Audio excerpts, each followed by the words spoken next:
Sanibonani, igama lami nguNokuthula kaMseleko, ngiyanamukela kuMthombeni TV. Namhlanje ngihleli noBaba uDube othe nje namhlanje ufisa akazokhuluma nabantu bamabhizinisi, lingabe lincane lingabe likhulu. Uthe nje namhlanje kunomyalezo athanda ukuthi awudlulisele kubona. Baba uDube. Sanibonani. Namhlanje na-ke ngiphethe ukhamba olumhlophe okukhamba lwemali nolwenhlahla. Lolu khamba uma lisetshenzwa kanjena lisebenzwa libala. Ukha kona uhambe uphalaze ugeze ushaye uphehle ushaye ngobhaka noma uphehle ngesandla ucele inhlanhla yonke into kuyona. Lolu khamba ufaka imali engango-R5 phakathi ubuye ufake u2 ufake ishumi. Yebo, kusho ukuthi nje ufaka imali emhlophe.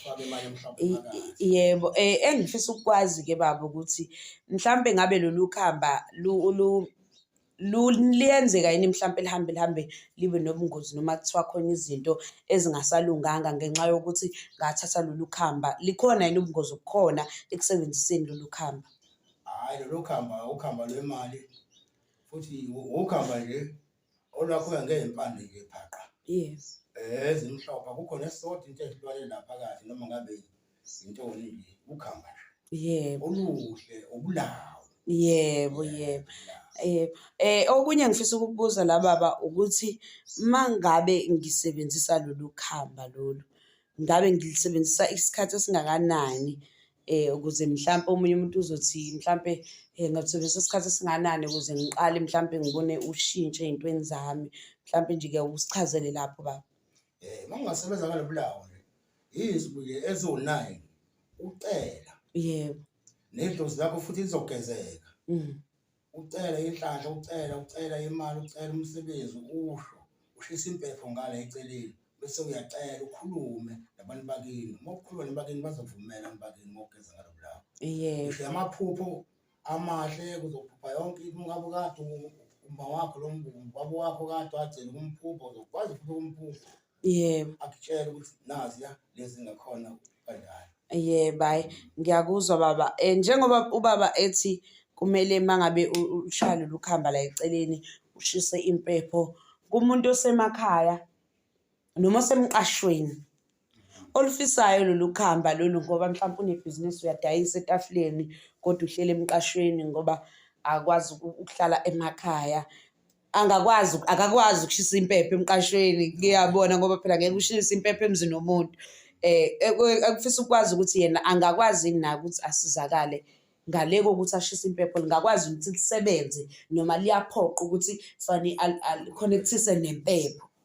Hayi, liyasebenza mngaba umpepho awunalo ngoba emqashweni ungashaya lona ukhuluma beze bonke abakini ucela bonke ucelayo. Yebo. Liyasebenza. Yebo, hayi no ngizwa, ngiyakuzwa baba ukuthi usho kanjalo. Engifisa ukwazi la ukuthi mhlambe umuntu onamathenda lamabhizinisi nje amakhulu amamiliyoni naye angakwazi ukuthi asizakale zivuleleke izinto zakhe ngalo lolu khamba. Angasizakala kakhulu naye.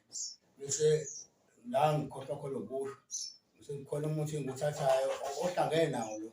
Kube khona ishumi phakathi ufake incweba lapha la Esinqeni. Yebo.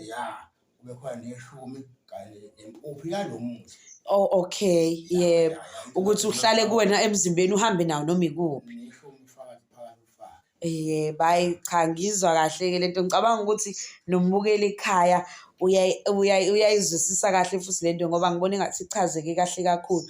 Mhlambe nje ngaphambi sivale baba, bengicela nje ubaba mhlambe asiphe nje amazwi mhlambe nje ayiyalo nje kubantu bamabhizinisi nje ukubavula nje umqondo nje ukuthi mhlambe yini nje ongabayala ngayo nje abantu bamabhizinisi. Lolu khamba ke lumhlophe lolu. Yebo. Elabantu abadala.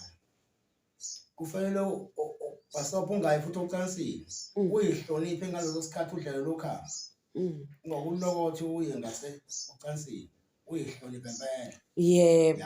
Udle lo khamba lakho ke ngezingalo zonke into. Hawu uzoyibona uyifunayo. Yebo. Hayi ngiyakuzwa kakhulu baba. Bengicela nje baba mhlawumbe asipha amazwi okubonga bese siyavala. Hayi sibonga kakhulu. Sifumalaleli. Yeah, bye. Siyabonga kakhulu baba. Nkosi ngiyabusisa. Danke.